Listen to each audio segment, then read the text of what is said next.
Investigation Department of IRS. How may I help you? Yes, you just called me about an IRS matter. Hold for a moment. Let me check up.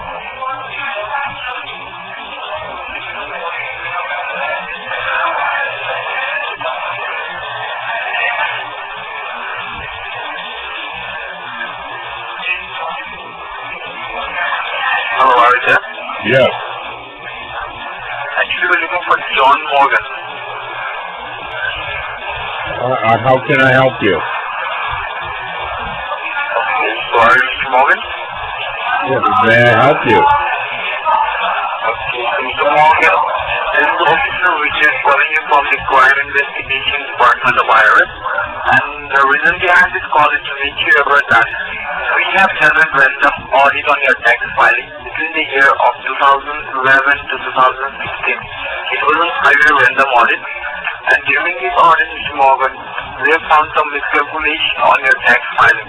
So miscalculation in the sense that you have paid your taxes on time, but not with an appropriate amount. The tax were not paid with the correct amount for those years. And for that reason, there is a lawsuit filed against your name. So do you have any lawyer who can represent you in the courthouse? Do I have a lawyer? No. Sorry, Mr. Morgan? Do I have a lawyer? Do you have any lawyer who can represent you? No. Okay, so what we are going to do right now, we are going to file this case inside the courthouse and activate the arrest warrant against your name. So the local sheriff department can send the deposit at your address to serve you with a legal paperwork, court subpoena, and along with the arrest warrant. After getting all documentation, you can hire your criminal attorney to represent you in the courthouse. So Mr. Morgan, would you like to know everything about this case before we file this case inside the courthouse? Please tell me.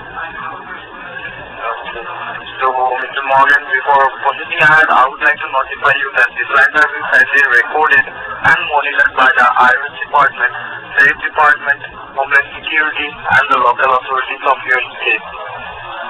So, the senior tax auditor who has done a statutory audit on your tax filing between the year of 2011 to 2016. The senior tax auditor found many errors and mistakes on your tax return from those years.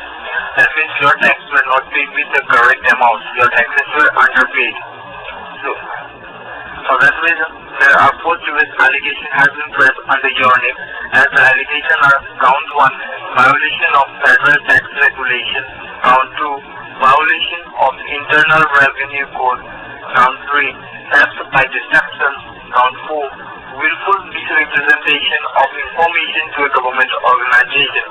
So at this point of time, the IRS has decided to forcefully recover this amount by involving the Internal Revenue Code 63318 against you. So now, what this means for you is that IRS will mark a lien on your assets, including your house and car. All your non-bank accounts will be frozen and confiscated, which means that you will not be able to access your bank accounts till the time it is frozen. All your wages and benefits will be frozen by informing your employer and the government bodies. If you have any existing payment plan with the IRS, then it will stand terminated under the section of 30A of IR Code. Your passport will be seized along with your state ID, and the IRS will get a non-bailable arrest warrant issued against your name. So now the total outstanding tax liability along with the penalty is $4,568, and the IRS is not at all interested in taking this money from you. So now Mr. Morgan, as soon as you or I disconnect this line, I have to go with the legal procedure, and in the next 15 to 20 minutes, all your non-banking cards will be get frozen and confiscated, and within the next 30 to 45 minutes or 1 hour, the local cops with our investigation team will be reaching at your doorstep to mark a lien on your assets and put you behind the bars for the next 90 days. So Mr. Morgan, I would like to know from your end in this recorded line that it was your intention to defraud the IRS or it was a genuine mistake? I never would intentionally defraud the IRS. Okay, so Mr. Morgan, why you are getting this phone call? Because we have checked your past record and we didn't find anything that you have not committed any crime. You are a law-abiding citizen and a genuine taxpayer, and you have not done anything wrong with the IRS before. For that reason, IRS has decided to give you two legal options to prove yourself innocent, that you have not done it intentionally. The first legal option is that if you think you have not done anything mistake and you are right at your place, then you can go to the courthouse and fight against the IRS. But if any case, Mr. Morgan, if they found that you have done such a mistake, that means you lose this case inside the courthouse, then they will be suing you for $45,000 or more than that inside the courthouse. And if you are unable to pay this amount inside the courthouse, then you will be taken to the imprisonment for at least 3 to 5 years. And the second legal option is that, Mr. Morgan, if you think it was a genuine mistake by your side, and if you don't want to face any legal consequence fight against the IRS, then you can resolve this matter outside of the courthouse without facing any legal consequence, without going to the courthouse, by paying the outstanding amount which has been still pending on your neck, that is $4,568 to the IRS today itself. So we just need a statement in this recorded line. That's what you want to do right now. What is your prior intention? You want to fight this case against the IRS, or you want to resolve this matter outside of the courthouse? Well, how can we resolve it? Mr. Morgan, if you're really willing to resolve this matter outside of the courthouse, then you have to come up with this amount which has been still pending on your net. You have to pay this amount to the IRS and resolve this matter outside of the courthouse. Okay, so what do I do? Okay, so for that reason, I would like to help you out for this legal matter. I would like to transfer this call to my resolvement department, and they will guide you how to resolve this matter outside of the courthouse and get your documentation in next 2 hours, okay? Please. Okay, Mr. Morgan, please hold the line. Let me transfer this call to my resolvement department, okay? And make sure that the line doesn't get disconnected. I hope not. Okay, Mr. Morgan.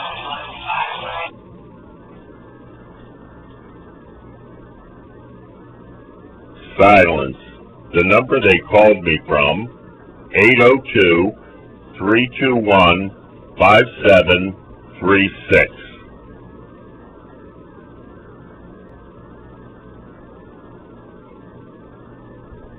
During the process to a federal officer, this is Officer Eric Edwards with the badge ID 10379. How can I help you today?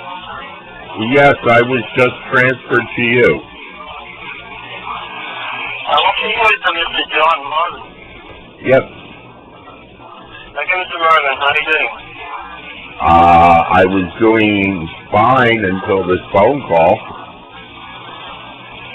Okay, so I believe that you are talking to one of my officers regarding a case law, and he tried to explain you that what's going on and what it's all about. So at this point of time, what are your current intentions on this matter? Well, how can we straighten it up?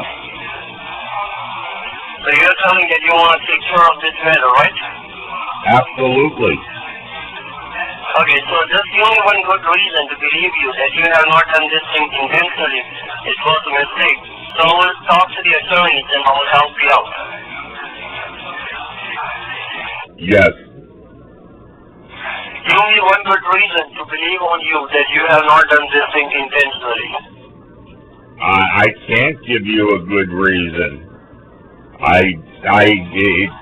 It obviously was a mistake on. Are you talking to me on a loudspeaker, sir? Because I'm getting your voice is too slow. So if you're on a loudspeaker, so please remove me, okay? No, I'm not on a loudspeaker. Alright. So now, if you want to resolve this matter, then you have your outstanding balance? The gentleman before told me. You have that kind of balance on your name or not? I can get it. Okay. So now I will explain you the terms and conditions of this case, Mr. John. The thing is not about money, but you have to pay to take care of the case. The thing is not that we are concentrating on the money. You need to follow the terms and conditions, the protocols of this case. If you will not follow the protocols, then we are really sorry that we cannot help you out to take care of the case, okay? Please tell me. Sorry, sir? Please tell me. I'm telling you that you have to follow the protocols, the terms and conditions of the case, okay? What are the protocols? The protocols attached to your file are first condition that the 130 you are talking on, the terms are federally monitored and recorded by the federal government of the United States. And also federal attorneys and the courthouse and jury members are listening to the conversation. So till the time your case has been not taken care of, till the time your case has been not resolved, till the time your arrest warrant is not cancelled, you cannot disconnect the call or you cannot put this lines on any kind of mute or any kind of hold. If you're getting any phone call from your friends, family members or from the relatives, you cannot pick up any phone calls because you need to stay connected on this federal monitored line because we need to play this recording in a federal courthouse in front of the judge and the jury members as an evidence in favor of yours to let them know that you have not done anything intentionally, it was just a mistake from your side. And if we get disconnected, then the option to resolve the matter will be closed down for you. So till the time everything has been not taken care, you need to stay connected as you are right now. So you're going to follow the first condition or not. Well, how do we resolve this? Sir, I'm asking you something, so answer my question, okay? I just did. You need to tell me that yes sir, I will follow the condition because I need to record the statements. Then only I can work with you. Yes, please. Okay, now the second condition, that is called a non-disclosure agreement. A non-disclosure agreement means that till the time your case has been not taken care, till the time your warrant is not cancelled, you cannot talk to any third person like your friends, family members or colleagues. I mean to say that you cannot talk about this matter with anyone. You have to keep it private and confidential with you only, and you have to take care of this case by your own without involving any third person. Because the state authorities of the federal government have not informed your department that you are a criminal or there is a criminal case registered on your name. If they are informing the state authorities, then you will be arrested within next 30 minutes. So for your security purposes, we are not putting your name in a public as in criminal or as a defaulter. So we are keeping your information private and confidential with the federal department. So if you want to resolve this matter, then you also have to keep everything private and confidential with you. So you're going to follow the condition or not? I'm not going to tell anybody. Okay. Now, the third thing. That right now, if you want to cancel your warrant, if you want to take care of this case, then you cannot make a payment over the phone call to me or to anyone.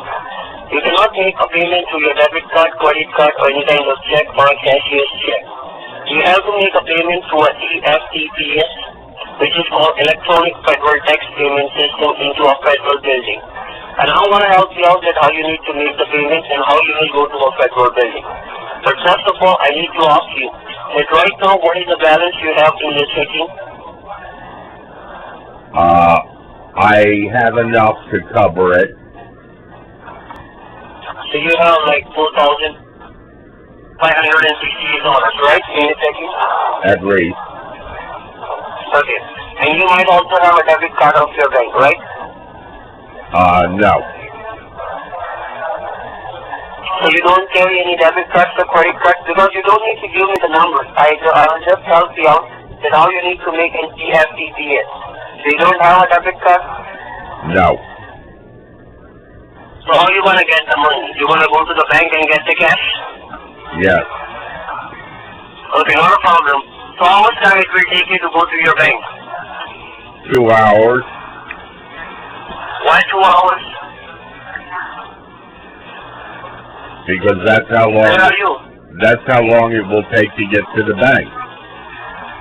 Which bank you are banking? The bank I use. Which bank? The bank don't have a name? What difference does it make what the name of the bank is? Because I need to see that how far it is from your location. The bank is 10 miles away. Sir, You have to take care of this case right now, right away, so I can tell the attorneys to start the cancellation procedure. So you're telling that you don't have a debit card, it will take 2 hours to go to your bank, then how I can help you or how I can take care of your case? I guess you can't. So right now, do you have any credit card on your name? No. Do you have any hard cash? In the bank. No. Do you have any hard cash on you, at your home or with you? $20. Okay, so sir, I just check your information. I believe that you will only take like 20 minutes to reach your bank, if it is 10 miles away. It might take you 20 or 25 minutes, not more than that, or 30 minutes maximum. Go ahead. So right now you need to take one of your ID proof and your bank information and you need to start driving towards your bank by staying online with me. How can I do that? The phone cable doesn't reach that far. Sorry? The phone cable doesn't reach to the bank. So this is your cell phone or this is your landline? Landline.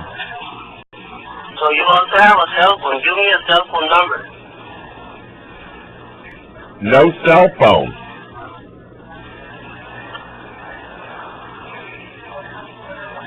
Sir, don't act smart. If you want to resolve this matter, then you can talk to me. If you don't, then disconnect the call, okay? Let me issue the warning then.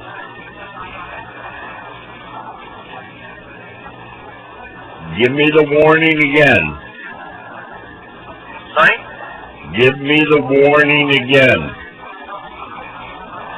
Okay, sir. Right now, we don't have any problem. I just got the information that you will be at your home or you will be at the Morgan Transportation. So we will inform the authorities and we will start again legal procedure on your name. Okay? So they will make a lien on your assets, on your house, on your car, on your bank account, on everything. Whatever you have on your name, everything will be changed and taken care. And I believe that your Morgan Transportation is at 6538 College Avenue, Miami, Florida.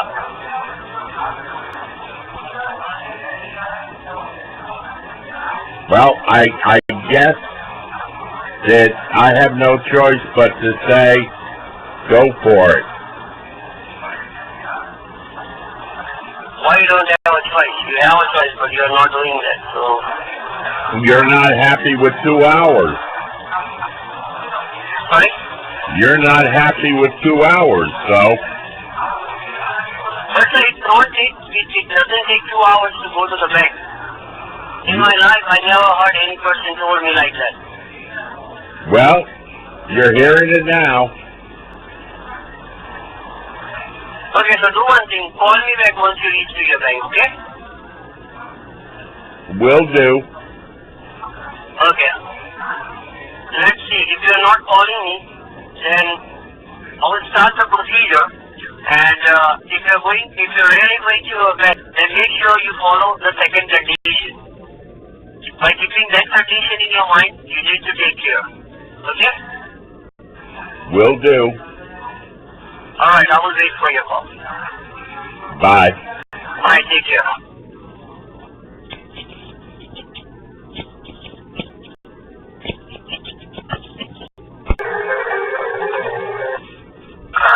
Thank you for calling to the Crime Investigation Department of IRS. How may I help you?